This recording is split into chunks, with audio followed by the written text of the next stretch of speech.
भारत को दुश्मन, भारत आने का रास्ता अब साफ हो गया है। आतंकी तहव्वुर राणा का यूएस से आतंकी तहव्वुर राणा भारत लाया जा सकता है, जो जानकारी अब तक मिल रही है। यूएस कोर्ट ने प्रत्यर्पण के खिलाफ उसकी अपील खारिज की है। 26/11 मुंबई हमले का आरोपी है तहव्वुर राणा। तहव्वुर राणा पर मुंबई हमले की फंडिंग का आरोप है। ऐसे में तहव्वुर राणा को अब भारत लाने की तैयारी है और आतंकी तहव्वुर राणा के भारत आने का रास्ता साफ भी हो गया है। जो जानकारी है, यूएस से आतंकी तहव्वुर राणा को भारत लाने पर बात हुई है। 26/11 मुंबई हमले का आरोपी है तहव्वुर राणा। 26 नवंबर 2008 आपको याद होगा, मुंबई हमले हुए थे। मुंबई हमलों के आरोपी तहव्वुर राणा को भारत लाने का रास्ता हो गया है अब साफ। प्रत्यर्पण के फैसले के खिलाफ उसकी अपील को अमेरिकी अदालत ने खारिज किया है। अमेरिकी अदालत ने अपने फैसले में कहा है कि दोनों देशों के बीच प्रत्यर्पण संधि के तहत उसे भारत भेजा जा सकता है। पाकिस्तानी मूल के कनाडाई बिजनेसमैन राणा ने 9th सर्किट कोर्ट में पिछले साल एक याचिका दायर की थी। उसने गुहार लगाई थी कि उसे सुनवाई तक भारत को न सौंपा जाए। मई 2023 में भी एक अमेरिकी अदालत ने राणा की तरफ से दायर याचिका को खारिज कर दिया था। भारत को सौंपे जाने से बचने के लिए पाकिस्तानी मूल के तहव्वुर राणा ने अमेरिका की कोर्ट में हेबियस कॉर्पस यानी कि बंदी प्रत्यक्षीकरण दायर की थी। हेबियस कॉर्पस याचिका का इस्तेमाल उस समय किया जाता है जब किसी व्यक्ति को अवैध रूप से कस्टडी में रखा जाए। हालांकि लॉस एंजलिस के डिस्ट्रिक्ट कोर्ट ने अपने फैसले में कहा कि जिन आरोपों को आधार बनाकर भारत ने तहव्वुर राणा के प्रत्यर्पण की मांग की है, उन्हें देखते हुए उसके प्रत्यर्पण की इजाजत दी जा सकती है। अपने खिलाफ फैसला आने के बाद तहव्वुर राणा ने 9th सर्किट कोर्ट में एक और याचिका दायर की थी। इसी पर गुरुवार को फैसला आया, जिसमें बंदी प्रत्यक्षीकरण याचिका को खारिज करने को सही ठहराया गया। पैनल ने माना कि राणा का अपराध अमेरिका और भारत के बीच प्रत्यर्पण संधि की शर्तों के तहत आता है। पैनल ने माना कि भारत ने हमले को लेकर राणा पर लगाए गए आरोपों के पुख्ता सबूत दिए हैं। हालांकि राणा इस फैसले के खिलाफ अपील कर सकता है। पिछले साल कोर्ट में सुनवाई के दौरान सरकारी वकीलों ने तर्क दिया था कि तहव्वुर राणा इस हमले के मास्टरमाइंड डेविड हेडली का बचपन का दोस्त है और उसे पता था कि हेडली लश्कर ए तैयबा के साथ मिलकर काम कर रहा है। हेडली की मदद करके और उसे आर्थिक मदद पहुंचाकर तहव्वुर आतंकी संस्था और उसके साथ आतंकियों को भी सपोर्ट लगातार कर रहा था। उसे जानकारी थी कि हेडली किससे मिल रहा है, क्या बात कर रहा है। उसे हमले की प्लानिंग और कुछ टारगेट्स के नाम भी पता थे। अमेरिकी सरकार ने कहा है कि राणा इस पूरी साजिश का हिस्सा था और इस बात की पूरी आशंका है कि उसने आतंकी हमले को फंडिंग देने का अपराध किया है। नीतीश झा इस खबर को लेकर ज्यादा अपडेट के साथ जुड़ गए हैं, इंडिया न्यूज संवाददाता। नीतीश,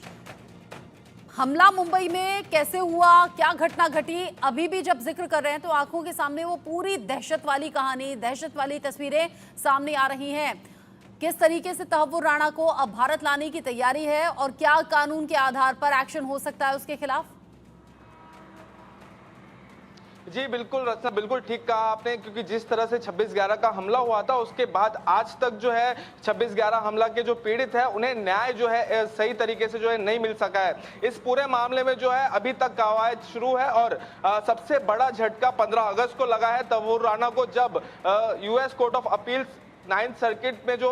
याचिका तहव्वुर राणा की तरफ से दायर की गई थी, जिसमें नॉन बिस इन आइडेम के तहत यानी एक ही आरोप के एक ही गुनाह के तहत एक ही आरोपी को जो है 2 बार सजा नहीं दी जा सकती, इस प्रावधान के तहत तहव्वुर राणा ने कोर्ट में अपील किया था, जिसमें 3 जजों की पैनल ने 3 न्यायाधीशों की पैनल ने इस पर फैसला सुनाते हुए ये कहा कि ये प्रावधान जो है इस घटना पर, इस मामले पर जो है लागू नहीं होगी और भारत अमेरिकी प्रत्यर्पण पर संधि देते हुए कोर्ट ने यह फैसला दिया है कि जो तहव्वुर राणा है उसे प्रत्यर्पण जो है भारत में किया जा सकता है। इस पूरे मामले में जो है अहम कड़ी मुख्य साजिशकर्ताओं में से ये दोनों रहे, एक जो पाकिस्तानी अमेरिकी डेविड हेडली है वो और दूसरा तहव्वुर राणा। हालांकि तहव्वुर राणा पहले शुरुआती दौर में पाकिस्तान में ही था, उसके बाद उसने कनाडा में जाके अपनी वेबसाइट जो है वो शुरू की और उसके तहत उसने एक कंसल्टेंसी फर्म जो है वो शुरू किया और वो कंसल्टेंसी फर्म के अलग अलग ब्रांचेस जो है उसने वो खोले थे, जिसमें से एक ब्रांच जो है वो मुंबई में भी था और इसी के जरिए मुंबई से यहाँ से जो जानकारी वो दे सकता था उसने वो तो दी ही, साथ ही उसके ऊपर फंड करने के आरोप भी है और उस पर यह भी आरोप है कि इस पूरे हमले मामले को लेकर उसके पास सारी जानकारी थी और उसने इस पूरे मामले में जो है मुख्य साजिशकर्ताओं के साथ इस पूरे साजिश को अंजाम देने में एक मुख्य भूमिका जो है वो अपनाई है। अब इस पूरे मामले में देखना यह है कि जो एनआईए है, जिनके तरफ से जो कार्रवाई की जा रही है, वो अब इसमें एक्शन मोड में आने के बाद एनआईए की तरफ से अपनी कागजी प्रक्रिया जो है वो शुरू कर दी गई है, जिसके तहत तहव्वुर राणा को भारत लाया जाएगा। आपको याद दिला दें कि 26/11 का हमला इतना भयावह था कि जिसमें 166 लोगों की जान गई थी, जिसमें 26 जो है विदेशी नागरिक थे और 6 अमेरिकी नागरिक जो थे उनकी जान गई थी। इस पूरे मामले के बाद 2009 में फेडरल ब्यूरो ऑफ इन्वेस्टिगेशन जो अमेरिकी एजेंसी है उसने तहव्वुर राणा को जो है गिरफ्तार किया था और तकरीबन 7 साल जो है तहव्वुर राणा ने इस पूरे मामले में जो है सजा काटी है। उसके बावजूद जो है यहाँ पर उसे भारत लाने की कवायद जो है उस दौर से ही शुरू है और 2020 में जो है अहम पहल जो है वो की गई थी, जिसके तहत भारत अमेरिकी प्रत्यर्पण संधि के तहत जो है अलग अलग मामलों में अब भारत का कोई आरोपी जो भारत में हुई किसी गुनाह में शामिल है और अमेरिका में जाकर अगर छुपा हुआ है तो भारत अमेरिकी प्रत्यर्पण संधि के तहत उसे भारत लाया जा सकता है। और इसी के तहत जो US court of appeals 9th circuit जो कोर्ट थी, उसके 3 न्यायाधीशों वाली पैनल ने तहव्वुर राणा की इस याचिका को जो है इस याचिका पर जो है फैसला सुनाते हुए ये कहा है कि इस पूरे मामले में जो है नॉन बिस आई इंडोम जो है वो शामिल नहीं होता, इस पर लागू नहीं होता और इसके तहत जो है उसे भारत प्रत्यर्पण करने की अनुमति अमेरिकी सरकार देती है। साथ ही आपको ये भी याद दिला दे माफ कीजिएगा कि अमेरिका की कैलिफोर्निया में जो है कैलिफोर्निया की डिस्ट्रिक्ट कोर्ट में तहव्वुर राणा ने इससे पहले अपील की थी और उसके तहत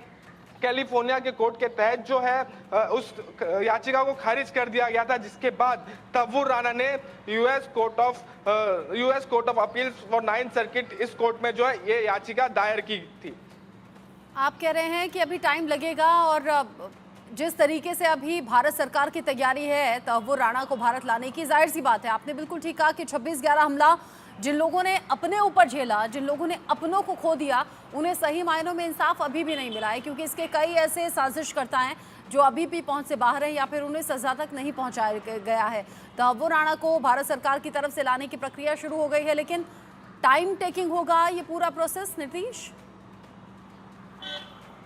जी बिल्कुल, देखिए जहां एक तरफ मुंबई क्राइम ब्रांच ने इस पूरे मामले पर उस दौर से चार्जशीट तैयार की है और साथ ही पैरेलल इन्वेस्टिगेशन इस पूरे मामले में एक तरफ मुंबई क्राइम ब्रांच और दूसरी तरफ जो एनआईए है, दोनों ही एजेंसियों की तरफ से जो है इस पूरे मामले पर पैरेलल इन्वेस्टिगेशन की गई है। लेकिन जब इंटरनेशनल लेवल पर इस तरह के किसी आतंकवादी को अपने देश में लाने की कवायद की जाती है तो उस समय पर किसी स्टेट की पुलिस का उतना अहम रोल जो है वो नहीं होता है, लेकिन जो हमारी इंटेलिजेंस ब्यूरो है, जो इंटरनेशनल लेवल की इंटेलिजेंस ब्यूरो है, उनकी अहम भूमिका होती है उस समय पर और साथ ही जो भारत सरकार है उनकी अहम भूमिका होती है। तो इसमें देखना यह होगा कि भारत सरकार के तरफ से और इंटेलिजेंस ब्यूरो की तरफ से जो है कितनी तेजी से जो है कागजी प्रक्रिया पूरी की जाती है इस पूरे मामले में और जो साक्ष्य और भी अभी आगे अमेरिकी अदालत में जमा करने हैं उन सारी चीजों को लेकर क्या रुख जो है वो इंटेलिजेंस ब्यूरो का और भारत सरकार का रहेगा। और खासतौर पे एक और अहम बात इस पूरे मामले में ये रही है कि 15 अगस्त को ऐसे समय पर यह फैसला आया भारत के पक्ष में जब ठीक 1 महीने बाद प्रधानमंत्री मोदी जो है वो अमेरिका का दौरा करने वाले हैं। ठीक कुछ दिन बाद जो है रक्षा मंत्री राजनाथ सिंह अमेरिका का दौरा करने वाले हैं। तो ये कहीं ना कहीं जो है भारत की डिप्लोमेसी, भारत की विदेश नीति के लिए भी एक बड़ी कामयाबी जो है वो मानी जा रही है। और इससे पता भी लगता है कि भारत सरकार का कद किस तरीके से बढ़ा है या फिर भारत क्या पहचान रखता है। और अब तहव्वुर राणा जैसे मुख्य साजिशकर्ता, फंडिंग का आरोप जिसे भारत लाने की तैयारी, और जाहिर सी बात है कि फिर भारत के कानून के आधार पर ही तहव्वुर राणा के खिलाफ आगे कानूनी एक्शन होगा भी। क्या तहव्वुर राणा ये भी जानता था नीतीश कि कहाँ कहाँ हमला होने वाला है, क्या मंशा हमलावरों की है, किस तरीके से इसका बड़ा नुकसान होगा? देखिए रचना, इस पूरे मामले में जो है पुलिस सूत्रों के तरफ से जो है काफी सारी चीजें जो है कॉन्फिडेंशियल जो है रखी गई है, क्योंकि एविडेंस और बाकी चीजों का तर्क देते हुए काफी कुछ चीजें जो कॉन्फिडेंशियल रखी गई है। लेकिन ये तय है कि तहव्वुर राणा को इस बात की जानकारी थी कि मुंबई में जो है इस तरीके का जो है हमला वो होने वाला है, और बड़े लेवल पे जो है इसको अंजाम देने की तैयारी जो है लश्कर तैयबा की तरफ से की गई है। और लश्कर तैयबा में जो है उसका बचपन का दोस्त जो पाकिस्तानी अमेरिकी है डेविड हेडली, वो शामिल था और उसे जो है इसने फंड किया था। तो कहीं ना कहीं उसे इस बात की जानकारी थी कि मुंबई में जो है इस तरह का हमला होने वाला है, मुंबई का कोर हार्ट है वहां पर हमला होने वाला है, और ये हमला जो है एक बड़े लेवल पे जो है प्लान किया गया है। कहां होने वाला है इस बात की जानकारी उसे थी या नहीं थी, इस बात की पुष्टि जो है वो आने वाले समय में होगी। और इस पूरे मामले में उसकी क्या और भूमिका रही थी, उसकी क्या उसने फंड जो किए थे, फंड के अलावा उसने और बाकी चीजों में मदद की थी क्या? लश्कर तैयबा के तरफ से जो 10 लोग भेजे गए थे, जिसमें से एक कसाब भी था जिसे जिंदा पकड़ा गया था, उन सारे लोगों से इसकी बातचीत हुई थी क्या? ये उन सारे लोगों के बारे में जानता था क्या? ये आर्म्स एम्यूनिशन के बारे में जानता था? किस लेवल पे जो आर्म्स एम्यूनिशन इस हमला को अंजाम देने के लिए लाया गया है, कौन सा रूट यूज किया गया है, किस जगह जो है वो ठहरेंगे, किस जगह से जो है हमले की शुरुआत होगी, इस पूरे मामले में, इस पूरे चीज में जो है क्या क्या जानकारी उसके पास थी, ये सारी चीजों को लेकर अभी काफी कुछ चीजें जो है कॉन्फिडेंशियल रखा गया है। धीरे धीरे सामने आएगा, अभी कॉन्फिडेंशियल बहुत सी चीजें